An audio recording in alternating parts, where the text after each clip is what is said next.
વિદ્યાર્થી મિત્રો, આજે આપણે દ્વિચલ સુરેખ સમીકરણની માહિતી મેળવવાના છે। જે સમીકરણની અંદર બે ચલ હોય, બંને ચલના ઘાતાંક 1 હોય અને xy વાળું પદ ન હોય તે સમીકરણને આપણે દ્વિચલ સુરેખ સમીકરણ કહીએ છીએ। આની અંદર ખાસ યાદ રાખજો, એનું પ્રમાણિત સ્વરૂપ ax by c બરોબર 0।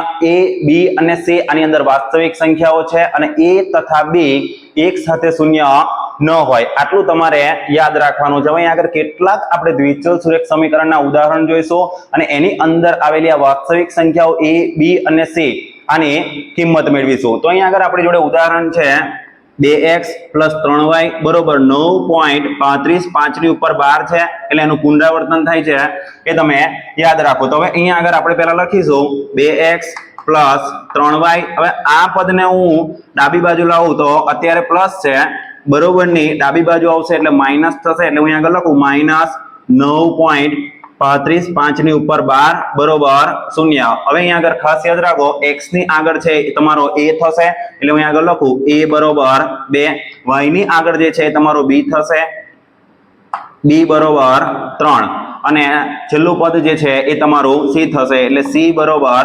-9.35, 5 ની ઉપર 12। એ જ રીતે આપણે બીજું ઉદાહરણ જોઈએ। હવે અહીંયા આગળ તમને ખબર પડી ગઈ કે x ની આગળ છે એ તમારો a થશે, તો x ની આગળ અહીંયા આગળ કોઈ સંખ્યા નથી એટલે 1 લખો એટલે a બરોબર 1, b બરોબર હવે અહીંયા આગળ ખાસ યાદ રાખજો માઈનસ y ના છેદમાં 5 છે એટલે અહીંયા આગળ આપણે આવી રીતે લખી શકીએ -1 ના છેદમાં 5 અને y અહીં કઈ ના હોય તો 1 તો કહેવાય એટલે હું અહીંયા આગળ લખું -1 ના છેદમાં 5 અને c મારો થશે -10, c બરોબર -10।